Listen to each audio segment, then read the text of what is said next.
Grab your dancing shoes and get your jazz hands ready because today's episode is all about High School Musical, the series. We'll also be talking about Disney legend Tyrus Wong and so much more. I'm Jenny. And I'm Andre, and this is What's Up Disney Plus, where we talk all things Disney Plus. Go Wildcats! We're getting up to speed for the Season 2 premiere of High School Musical, the series, with a fast break recap of everything that happened in Season 1. Brought to you by Geico. Switch today and see all the ways you can save. Start the clock, Andre. It's showtime. High School Musical, the series, follows the students from the actual East High, where 15 years ago the original High School Musical was filmed. Needless to say, drama ensues when they learn the school will be putting up a production of none other than, you guessed it, High School Musical. It's a brand new school year, and Ricky has returned to East High and learns the difference between break and break up when he finds out that Nene has started something new with heartthrob EJ, who she met in theater camp. During auditions, Nene sings her way to the top, beating out talented new girl Gina for the role of Gabriella. Meanwhile, Ricky and EJ compete for the role of Troy. To everyone's surprise, Ricky lands the part opposite Nene, which makes things a little complicated. Jealous of Nene and Ricky, Gina and EJ concoct a plan to steal Nene's phone in order to cause a rift between the two leads. The plan works until Nene discovers the truth, and then she steals a bunch of Gina's stuff in retaliation. Oh, and she also dumps EJ. Summer's over. All of this is understandably stressful for Nene's BFF Courtney, Ricky's BFF Big Red, and EJ's cousin Ashlyn, all of whom are also part of the production. Over the course of the season, Courtney comes into her own as a powerhouse singer, and an adorable showmance blossoms between Big Red and Ashlyn. Speaking of showmances, the musical's choreographer Carlos asks Seb to homecoming, but Seb shows up a little bit late due to a farming emergency. Nene and Courtney skip altogether and opt for a girls' night out with drama teacher Miss Jen, who has been trying to keep the musical afloat despite science teacher Mr. Mazzara's efforts to expose secrets of her past. In fact, Miss Jen almost loses her job over speculations about her qualifications, but the students crash the school board meeting to save the day in true musical theater fashion. Miss Jen and Mr. Mazzara eventually find common ground when they unintentionally spend the Thanksgiving holiday together. Unfortunately, they also manage to burn down the school's theater, leaving the musical in jeopardy. Dun dun dun! In addition to trying to find a new venue, Ricky struggles with his parents' divorce. Nene considers applying to a prestigious performing arts school in another city. EJ embarks on an apology tour that goes way off the rails, and Gina's mom gets a new job and they have to move once again. On opening night, Courtney confesses she submitted Nene's application. What? And Nene is nervous because she sees the dean from the performing arts school in the audience. Ricky has trouble handling his feelings when his mom brings her new boyfriend to the show. He asks EJ to take over because he doesn't want to ruin Nene's chances of getting into the performing arts school. But Nene wants her Troy, Ricky, and they come together on stage again, closing the show with a splash and a happy ending. In the end, Nene and Ricky get back together. He finally tells her that he loves her. I love you. And she gets offered a spot at her dream performing arts school. But wait, there are cliffhangers. Will Nene leave Ricky and East High to attend the performing arts school? Will Gina come back and live with Ashlyn next year? And when did Big Red get mad tap dancing skills? Find out in Season 2. Yay! That was a lot of drama for one drama club. I can't wait to see what's waiting in the wings for these Wildcats in Season 2. One thing we do know is that the new East High musical will be, drumroll please, Beauty and the Beast! So exciting! Stream the new season of High School Musical, the series tomorrow, and catch up on Season 1 now on Disney Plus. Now we get to hear from the cast of High School Musical, the series. Hi, I'm Kate Reinders, and this is how we keep our vocals in tip-top shape. I use a straw.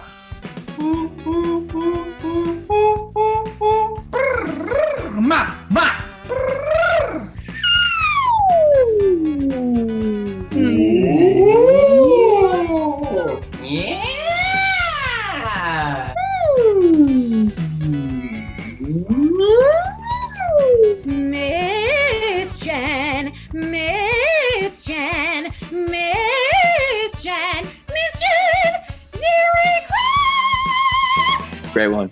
This season on High School Musical, the series, our East High students are going head-to-head with North High as they are competing for the Menke Award. They're doing a production of Beauty and the Beast, and there's so much drama as per usual, but there's a lot of fun as well, and I can't wait for everyone to see all the amazing performances. People can expect a lot of competition, a lot of drama. Drama, and maybe even some, what's the word?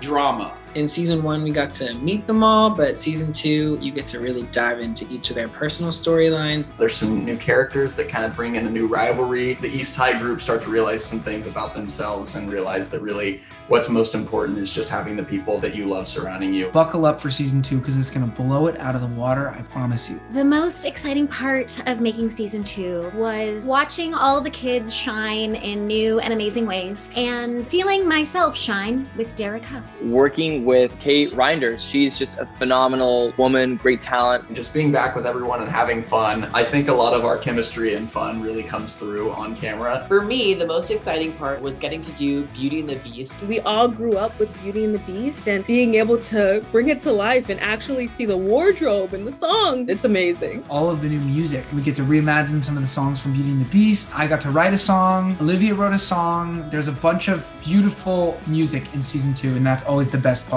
Stream season 2 of High School Musical, the series tomorrow on Disney+. And now, here's what's new.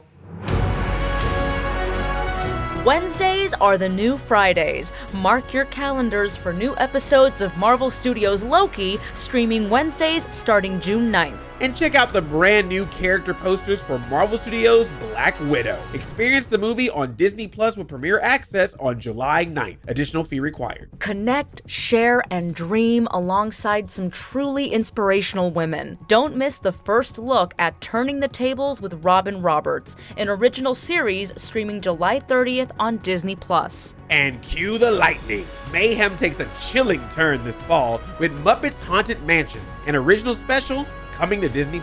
And finally, check out this inside look at High School Musical, the series, as you count down the hours until the new season starts streaming.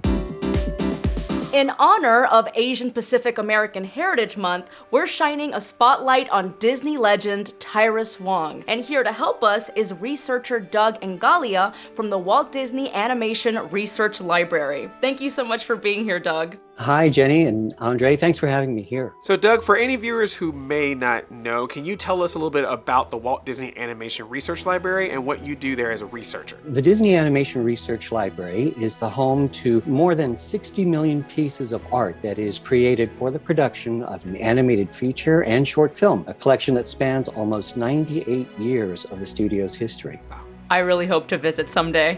Yeah. We'd love to have you there. Tyrus Wong is a Disney legend and a hugely influential Asian American artist. What should people know about Tyrus? Tyrus was born in Taishan, China. He immigrated with his father to the United States when he was only 9 years old. And as part of his upbringing, his father insisted that Tyrus practice traditional Chinese calligraphy. He won a scholarship to Otis Art Institute in Los Angeles, a school which he did very well. And he eventually came to the Walt Disney Studios, where he first worked on animated shorts as an in-betweener. Being an animation in-betweener means that you draw all the poses that happen between the key poses of an animator. So Tyrus noticed that the studio was planning on adapting Felix Salten's book Bambi, A Life in the Woods, and this appealed to Tyrus's sensibilities as a painter of landscapes. Tyrus's work found its way in front of Walt Disney.